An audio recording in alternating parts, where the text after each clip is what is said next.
are about to listen to the Dr. Dahlia Show. Sassy, stimulating medical talk radio. Any medical advice Dr. Dahlia Wax gives on her show should not be substituted for an actual visit to your medical provider. And now, here's Dr. Dahlia.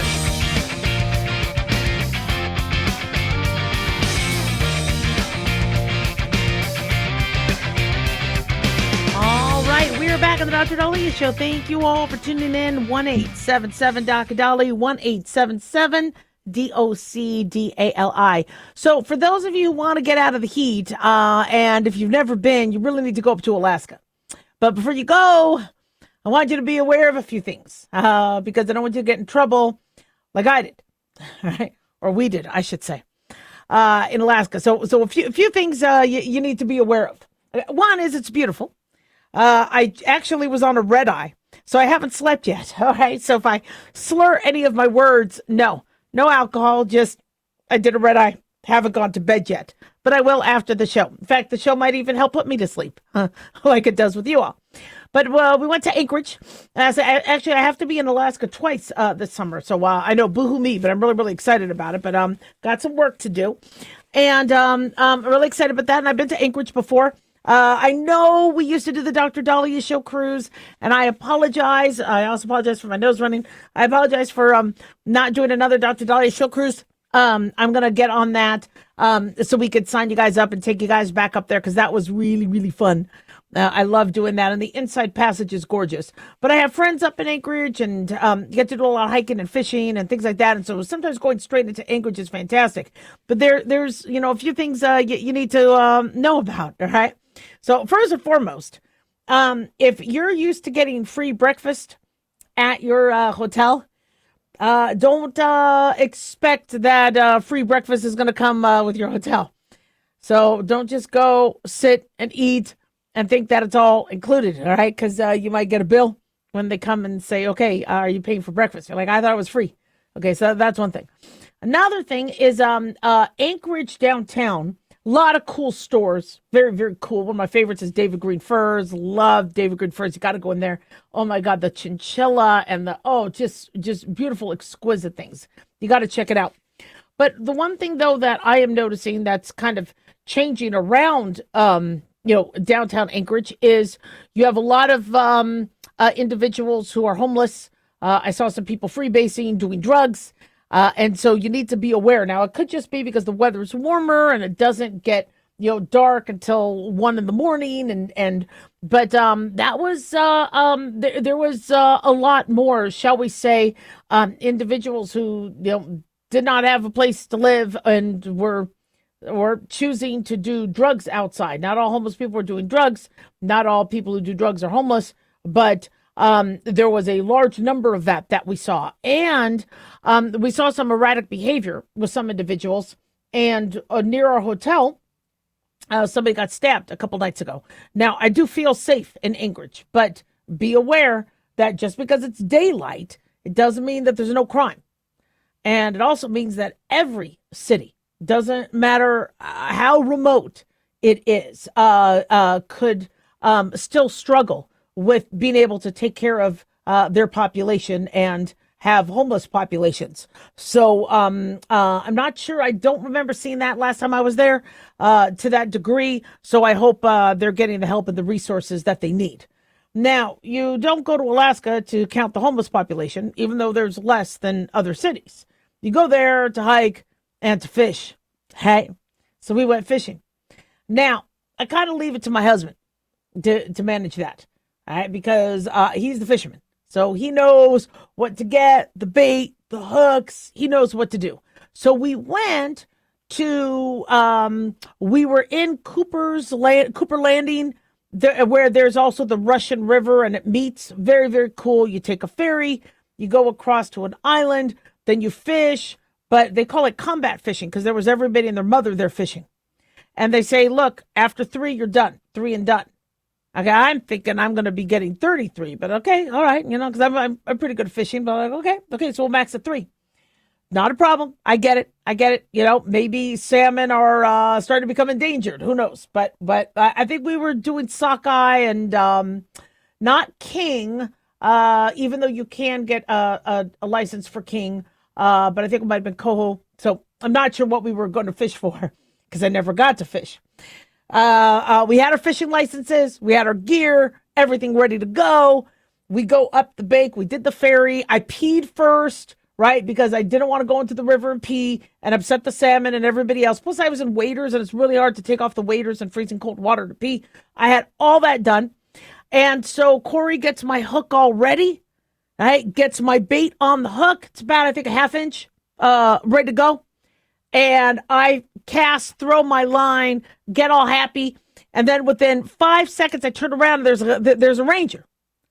Okay, now, usually, men in uniform, I'm like, oh, hi. No, not this time. He's like, you're getting sighted. I'm like, what did I do? I haven't even gotten one fish yet. Apparently, you needed 3/8 of an inch hook, and then the weight had to be about 18 inches from the hook and no bait. Now, every time I fished, I've used bait. When I fished barracuda in the Pacific, when I fished for salmon in Ketchikan, but apparently every river has different rules. Now, he was nice about it. He let us fish, but we didn't have, it has to be 3/8 or less. So all we had is a little bitty hook. So I ended up, I got some bites, but I ended up not, tugging too hard or whatever, because I'm like, look, I'm at this point, I don't want to, bring any fish in that, and I was kind of at the point where, like, I don't want to do anything wrong, even though he said I'm fine. Once we got the citation, I'm like, you know what? That's fine. Let's just let the fish swim. I'll just be out here and enjoying the scenery. So for those of you thinking it's, Alaska's the last frontier, which it is the last frontier, and you're thinking that you could just go out there and throw your line, no, there's rules for every single river, and the rules change. So if you're like me, where it's like, well, do we have our bait? Because I was like, do we have our bait? Do we have our licenses? Do we have our rods? Do we have our hooks? Do we have the fly? Do we have everything we need? And check your fly. I mean, we were just all ready to go. And apparently, we didn't research. So do your research, because you don't want to get cited. But it is a fantastic, Alaska's one of my favorite states. Please check it out if you can. And prices are getting cheaper to go, because there's a little bit of competition between the airlines. 1-877 Doc Dolly. Don't go away.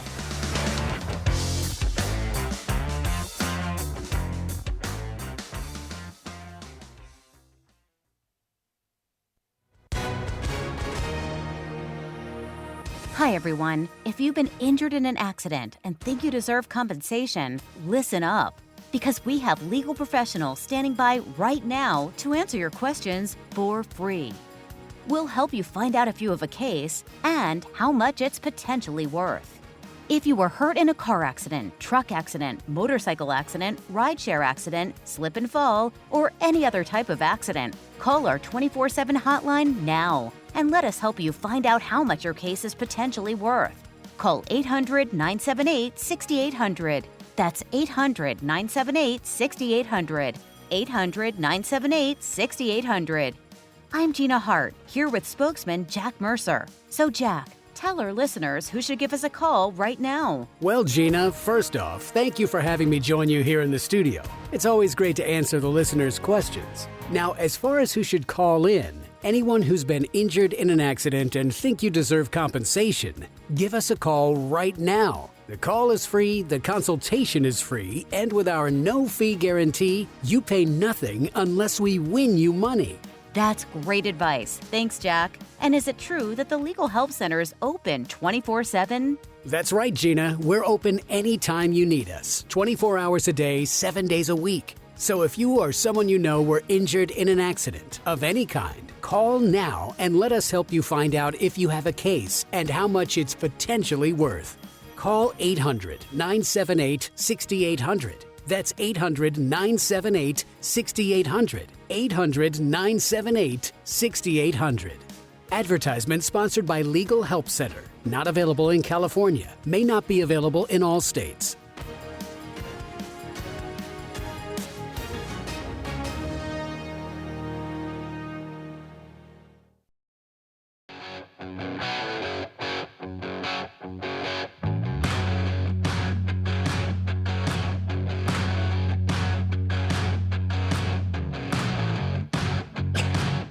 We're back on the Dr. Dahlia Show. 1-877 Dr.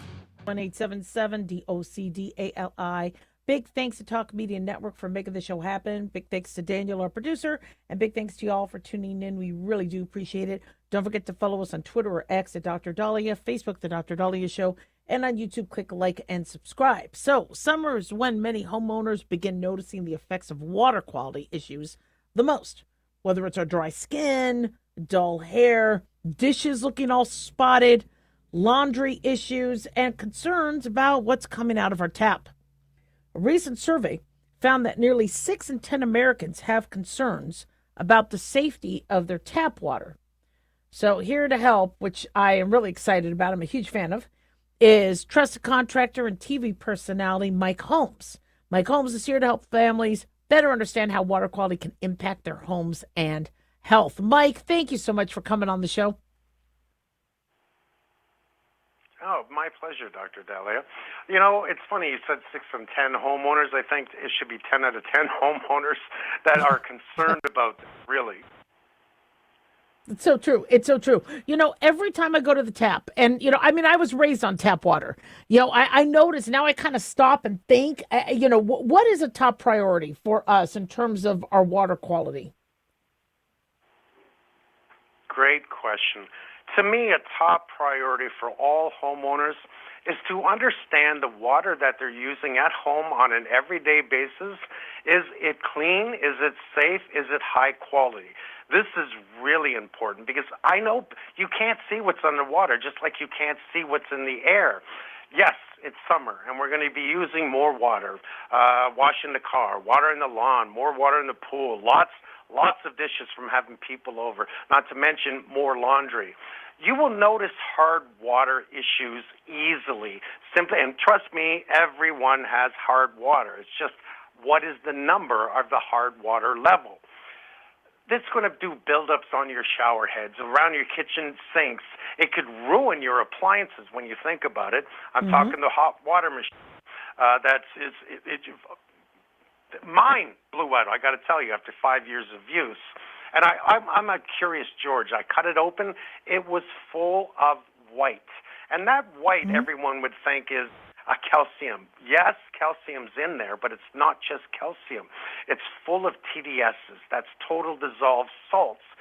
These are things that can happen when you don't understand the water. And maybe what you need to do is just do a simple water test and find out if you need a water solution. And trust me, I think everyone does.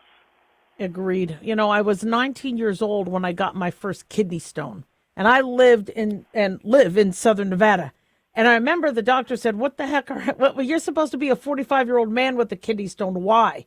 And my nephrologist said it was because of what I was drinking from the tap. And so this is very important. I mean, not only for our health, our home and the longevity of our appliances and plumbing, but for our health. So, the water filtration system, I ended up getting one. The softening systems, talk to us about why it's worth the investment. It's definitely worth the investment. I mean, if your roof's leaking, homeowners are going to pay the money to replace the roof, electrical problems, et cetera, et cetera. No matter what in your home, homeowners will cover the important things that are necessary. But like you just said, Dr. Dahlia, when water isn't good, you don't really notice it until there's problems, whether or not it's the hot water heater, the laundry or machine, or the washing machine for your dishes, or just those spots on the glasses. Water can cause issues with food, drinking, smells. Everything in your home can be affected, including the people that live in it. This is something that where money says, yes, you should do it, everyone should have a whole home water filtration system and softening system. It is worth the investment. So how are they improving the water quality? What are some of the new things they're doing? You know, I love when companies like Kinetico create smart solutions. Like their new Hydro Eco, it's a drinking water system that is just great. It's tankless. It's reverse osmosis technology that helps reduce contaminants like chlorine, heavy metals, and those TDSs that I talked about. Plus, it's compact and easy to use. I even put one in my office kitchen, and I'm telling you, everyone loves it. It's clean. Stop drinking bottled water. Absolutely. Absolutely. We're speaking to Mike Holmes from, we've seen him on Holmes Family Rescue on HGTV US, Discovery Plus, and Max. Holmes on Homes, building a legacy with a son, Michael, and daughter. I mean, you've done so much, and your industry is also not immune to technology. So talk to us about how technology is playing a role. Well, from old systems, I think everyone thought we just put on a whole house filter. That really doesn't do a lot, but it does do at least something. Technology has really changed, and I love it especially because it makes it easier for homeowners. Just like the Hydro Eco, it provides performance updates, reminder to change the filter, and it monitors for issues. And the reminder to change the filter is quite simple. It's got a blue ring around the tap at the sink that when you turn that faucet on to pour your glass of fresh water that's good, as long as it's blue, it's clean. And you know it's taken out all those imperfections, the chlorine, the minerals, the TDSs, and other things. What is important is that you're drinking that great water. And not just that, I put one in my office, and everyone loves it. That's wonderful. As a contractor, I mean, I love having you here. There's such a wealth of information. What other things would you like to share with my listeners? Well, water affects almost every part of our home, our drinking, cooking, laundry, and appliances, you name it. And if we don't know what's in the water, we should find out about that. I think every homeowner should get their water tested. Connecticut in itself has a network of over 30,000 zip codes across the country. They'll provide in-home testing and customized solutions for your home. And you can trust the Connecticut pros and their certified systems, and they'll help you make it right. It's as simple as that. Test your water. Find out what you need to know about it and how you can make it better and safer for your family. I love that advice. Gosh. Mike, where can my listeners go for more information? That's pretty easy. Just go to Connecticut.com and they'll help you with all the problems. But please do it. This is something we should not ignore. Excellent. Mike Holmes, can't wait to have you back. Thank you so much. This was so helpful. Thank you, Dr. Dahlia. You have a great day. You too. 1-877-Dr. 1-877-DOCDALI. I love that he brought up we should know what's in our water. I can't tell you how, even with my history of kidney stones and all that, I will take the water for granted and say, you know what, it's fine. Why aren't I looking it up? Why aren't I, testing it? Why aren't I ensuring that what I'm getting, doesn't have TDS and calcium, other salts and deposits in there. It's to me, it's common sense. And we get busy and we take things for granted. And very interestingly, I'll talk to patients about their water intake, and I'll ask them. I go, how many, what do you take in terms of fluids, and what do you drink? Well, I have coffee and I have diet soda. Well, how much water do you drink? Oh, I don't drink water. Why not? Well, because we only have tap water and it's dangerous. Well, not really. Tap water is not dangerous. It's just, so you're not drinking water at all? See, that would be even more dangerous to not incorporate water. And I see that. People will say, you know what? I ran out of bottled water, so I'm just not going to drink water until I go shopping this weekend. I go, this weekend is like multiple days away. No, you need to be able to drink water. So definitely get, a filtration system or reverse osmosis, or get that looked at. See if that's an option. And, check your water system. And many people will say, well, what about the vitamins? Don't we get vitamins in our water? Many cities and municipalities do add fluoride. I know for some people they're a little concerned about that because they don't know for sure how much they're getting, especially since they're brushing their teeth. Could they be getting too much fluoride? Ask, inquire about it. And if you're not getting enough fluoride, you might need to supplement with vitamins.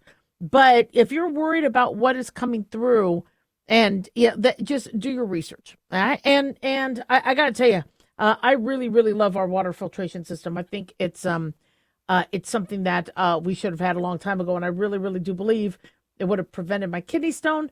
But unfortunately, I don't know what happened. It was in the 90s. I kept drinking from the tap. Yeah, I'm sure things are cleaned up and better now. Here we are decades later. But I got to tell you, man, that was one of the scariest things. But you got to drink fluids, because if you don't drink enough fluids, don't drink enough water, you could get a kidney stone as well. 1-877-Doc-Dolly.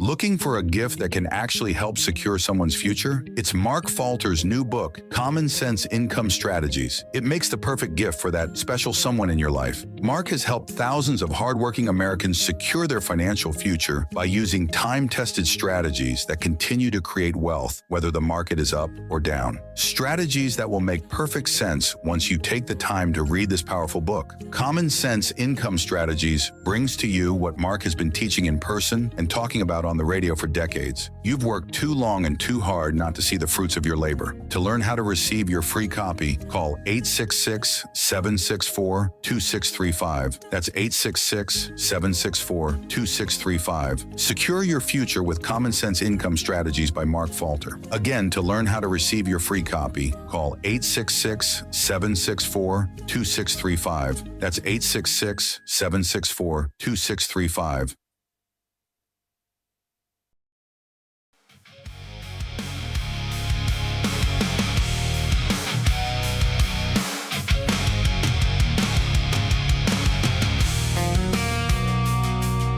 And we're back on the Dr. Dolly Show. 1-877-Doc-Dolly, 1-877-DOCDALI. So happy birthday to me. Happy birthday to me. It is my birthday. Da-na-na-na-na-na. Today is my birthday. Yep, big day for me. Although I don't think about it a lot because I worry, that I'm getting older. I'm going to be leaving my 30s very soon. I left my 30s a decade or two ago. And it's very easy for me to kind of go, wait a second. I'm already the age I am, and I'm not going to tell you guys my age. Although one site has me, they said I was born in the 1950s. I was not born in the 1950s, so I'm not sure what the heck is going on there. But I'm Gen X. That's all I'm going to say. And I'm middle age. I'm really deep into middle age. And yesterday I was at the Alaska Zoo, and I asked them, if they have first responder discount, senior discount. They go, senior. Yes, I could give you the senior discount. I just was looking at discounts because I was going to, tell people go to the zoo and they have military discount. I'll take the senior discount, but really I look like a senior. Oh my God, I was sad all day. So, when it's your birthday, the alternative is worse. I mean, you'd rather be celebrating birthdays than not. So just thank the Lord. That's what I do. I pray. I thank the Lord. I'm celebrating another day. And although today is a little tricky because I was on a plane for the last 4 or 5 hours and I'm a little tired, so I'm probably going to be sleeping most of my birthday away. But why do we celebrate birthdays?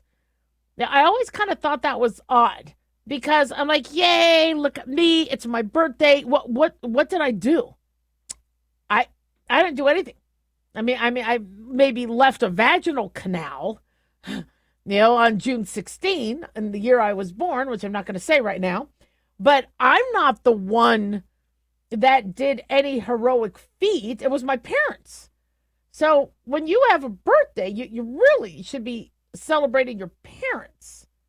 And the Lord or nature or the powers that be, physics, flagella of sperm. I don't know, but you should be celebrating that because you just being born, you didn't do jack diddly squat. I mean, you just were born. So I don't understand why, I have to be expecting presents which you can send presents. Just go to my website and send some presents.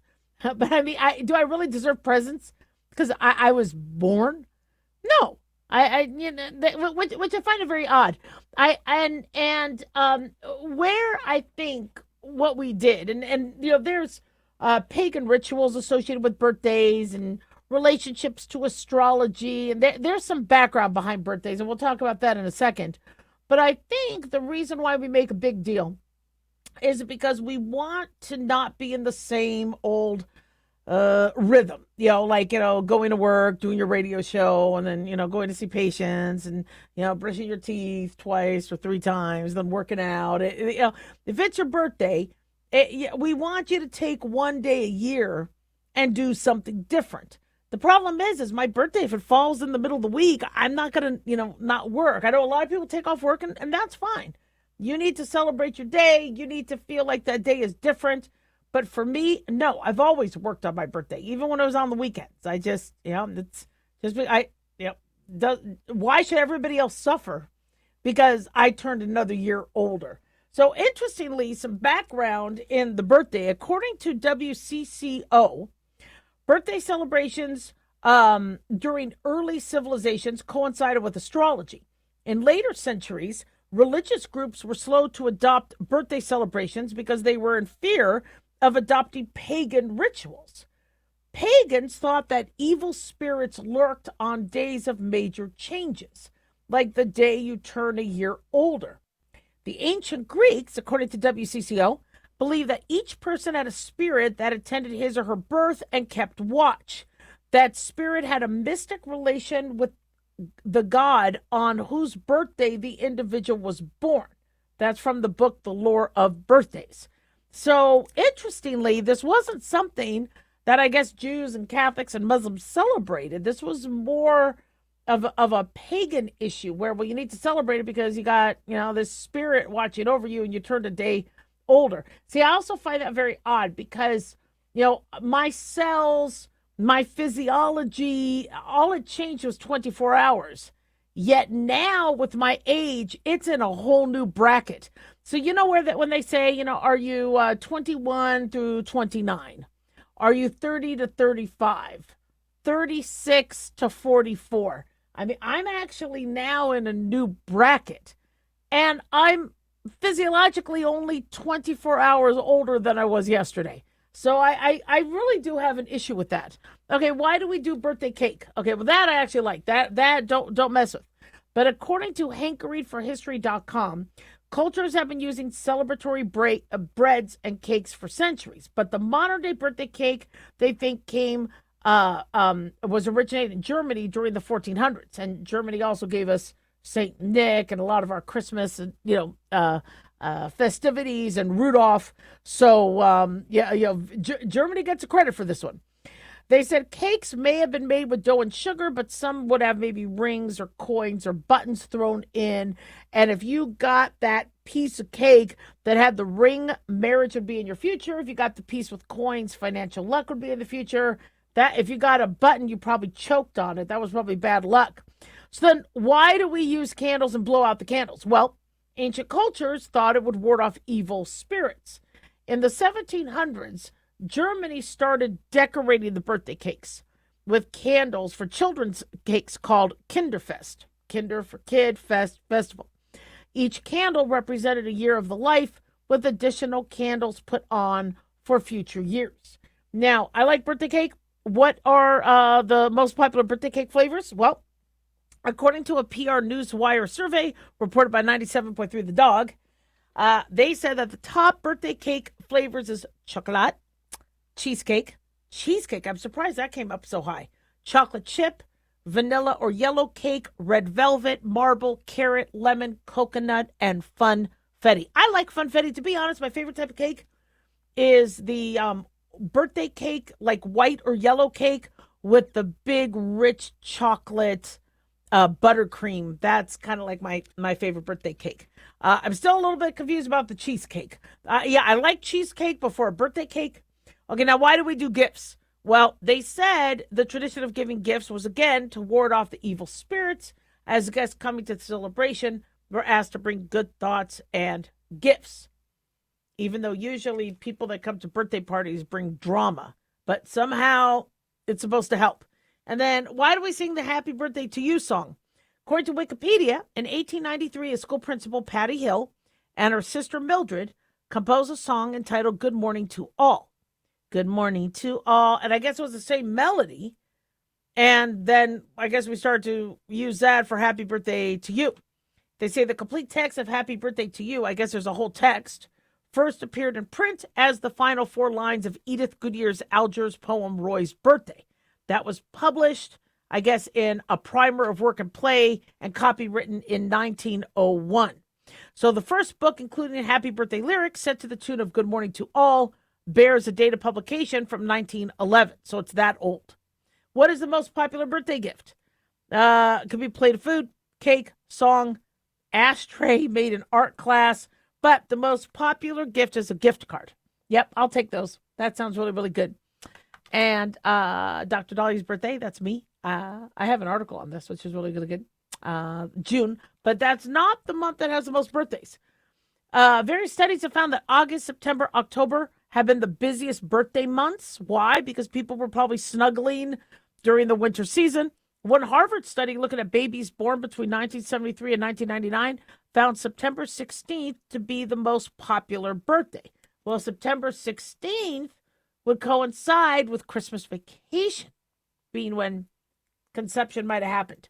And then which day is the least popular birthday? Well, leap years, obviously, right? Where people have their birthday on February 29th. Fewer people have their birthday on that day than any other year. But the month of January, per VizWiz below, has the least amount of birthdays. That's interesting. Well, for those of us with birthday today, happy birthday to us. 1-877 Doc Dolly, don't go away.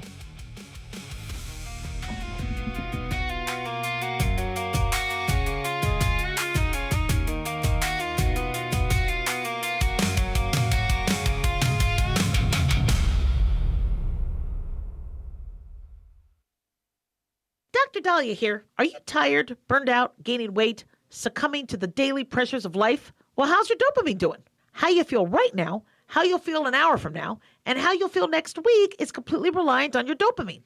Our daily motivation and willingness to push through challenges depends on the intricate chemical process dopamine provides. Christian Kalikas and I created Deploying Dopamine, a book that tells you what dopamine is, when it dysfunctions, and how to successfully deploy it when needed. Find Deploying Dopamine on Amazon today. Check it out.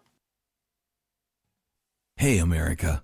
How tired are you of mainstream corporate media's biased narratives and manipulated news? Their dishonesty and attempts to influence this generation have been exposed, put on display for anyone who's even half paying attention. But the New American Magazine has been an honest source of news and commentary for over 50 years. This is your opportunity to receive the stalwart of principled journalism at a deep discount. Picture a beautifully published magazine arriving at your doorstep twice a month, packed with insightful stories written with integrity. It's also available digitally on the New American's mobile app. Get up to speed with intelligent coverage from a freedom perspective. Right now, for a limited time, the New American is available to radio listeners at a 25% discount on a new subscription. Visit thenewamerican.com/radio25 and receive 25% off. Subscribe today at thenewamerican.com/radio25.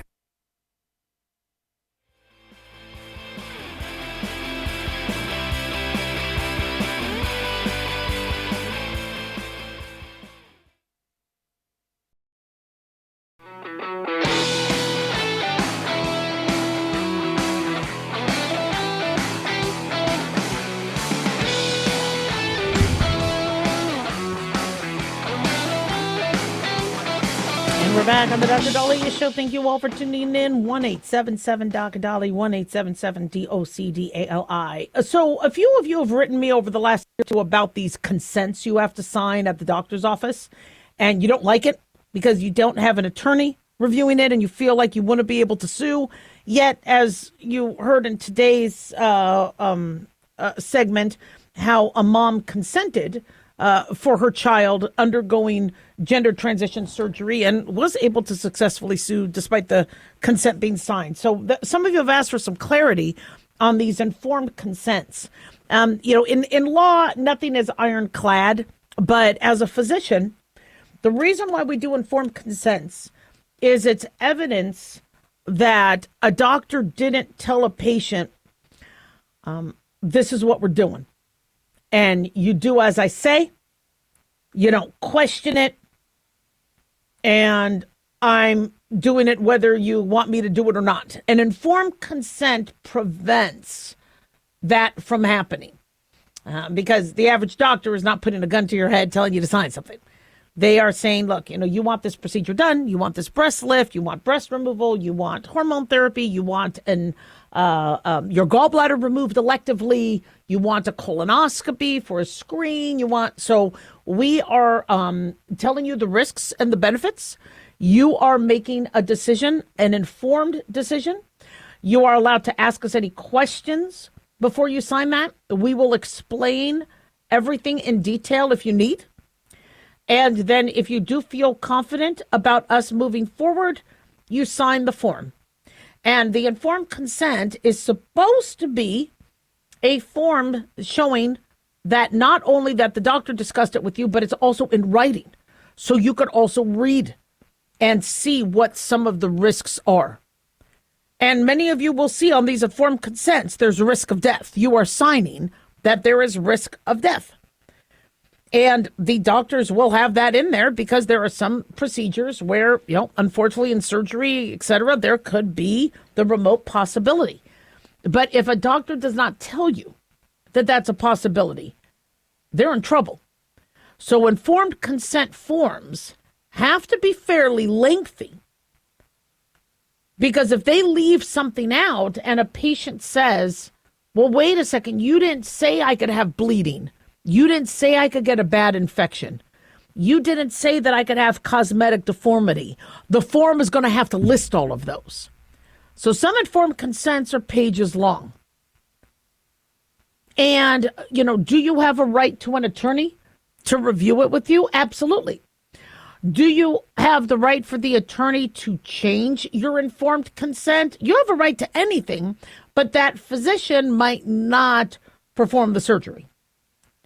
Physicians have a right to, if they feel that they are not going to be protected legally, they may say, this relationship isn't working. You do not want to sign consent. I could only perform the surgery if you sign this consent. If you do not wish to sign the consent, then I can't perform the surgery because I can only perform the surgery with signed consent. So everybody has choices. But I understand as a patient, you might not feel like you have those choices because if you don't sign that doctor's consent, they may not do the surgery. But the reason why they're doing it is there is an ethical duty for them to review the risks, and there's also a lot of liability. Now, how are patients being successful in lawsuits if they signed these consents? Well, lawyers can find holes in these consents. And they could say, they consented to this and this and this, but you forgot, doctor, to say that they could have an antibiotic reaction. And that's what the patient had. So they didn't know that. They would have not signed consent. The doctor's like, wait a second. So they consented knowing there's a risk of death, you're telling me. But they wouldn't have signed it if they thought they could have an allergy to an antibiotic they've taken before. Yep. You didn't have it in the informed consent. So one is these informed consents are not always ironclad. So there can be holes in it. And the other issue that happens with malpractice is if there is gross negligence. If a doctor did cut off the wrong leg or ignored something that was, completely grossly negligent, a patient cannot sign their rights away for that. It's most informed consents do not say, you're not going to sue me if I cut off the wrong breast or I cut off the wrong leg. That's kind of gross negligence. So if it does end up going to a jury and the jury's like, are you kidding me? This doctor was an idiot. There's a good chance that family will win. So what ends up happening now, I've never been sued. I've been very, very fortunate, but many of my friends, almost all my colleagues that, have had some lawsuit of one or another. What basically happens is the insurance company gets involved right away and they make the decision for the doctor to move ahead or not. If the doctor goes with the malpractice's decision, the malpractice company's decision, the malpractice company will say, look, I think we could fight this. This is definitely not your fault. We're going to fight this. And, we got your back. If the malpractice company says, look, you know what, we don't have the time. Let's just settle, give them some money. And the doctor's like, but whoa, wait, I didn't do anything wrong. No. We need to fight this. The malpractice company may tell that doctor, look, we don't have the time and money. If you want to fight this, you could fight it on your own. But if you lose, we're not paying. So the doctor feels like, well, damn, I'm screwed. So they end up going with the malpractice company who gives a settlement. And now that follows that doctor for life, that they had to do a settlement when they thought they were innocent the whole time. Now, in the malpractice company's defense, this is what happens, just like with health insurance or anything else, when you don't pay your own bills. If the malpractice company is taking on the lawsuit and the liability of the millions of dollars, they are going to want to have say. They don't want doctors to say fight, and then they lose so much money and lawyers, etc. They know, they've been through this. They know what cases they can win and cases they can't. And unfortunately, there's a lot of people who try to play with the system and just keep getting settlements. But these malpractice companies are privy to that too. If it's a settlement that's a BS settlement, no, you're not going to get money from them. But if it's a case where they're like, well, in front of a jury, they could, in front of a jury, they could make a case, they may play it safe. So in this case with the detransitioner saying, I didn't want my breasts removed. You guys talked me and my mom into it. I was only a minor at the time. I wanted my breasts. I want them back. I don't have them. The jury and the how this happened in this case is the doctors were found then liable. Consent or no consent. It was a child. And we don't have a lot of precedent set on kids giving consent through their parents for something that wasn't life-threatening. If it's life-threatening, if you have cancer, the jury's going to be like, well, look, the person had cancer. But removing breasts because the child thought they wanted to be a boy, and they're like, I don't want to be a boy. And even if I do want to be a boy, I want to breastfeed my child. Now, all it takes is a jury to go, that's not cool. That child should have been able to, have the reversibility or the... So informed consents do help provide protection, but the informed consent is more about protecting the patient. So the patient has a list of side effects, a list of adverse events, so they can educate themselves on what could happen in that surgery. Does it always protect against a lawsuit? No, it doesn't. 1-877-Doc-Dolly. Don't go away.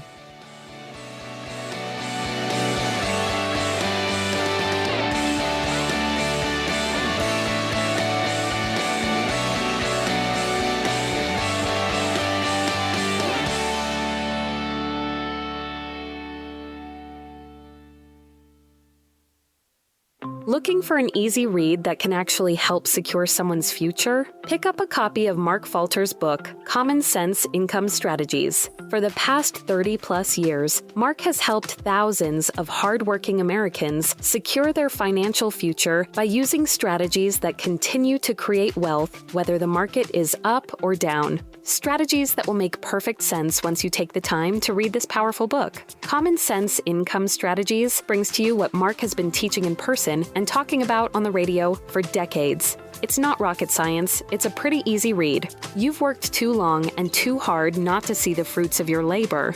Common Sense Income Strategies is available now on Amazon or by calling 866-764-2635. That's 866-764-2635. Common Sense Income Strategies by financial fitness show host Mark Falter. Secure your financial future today.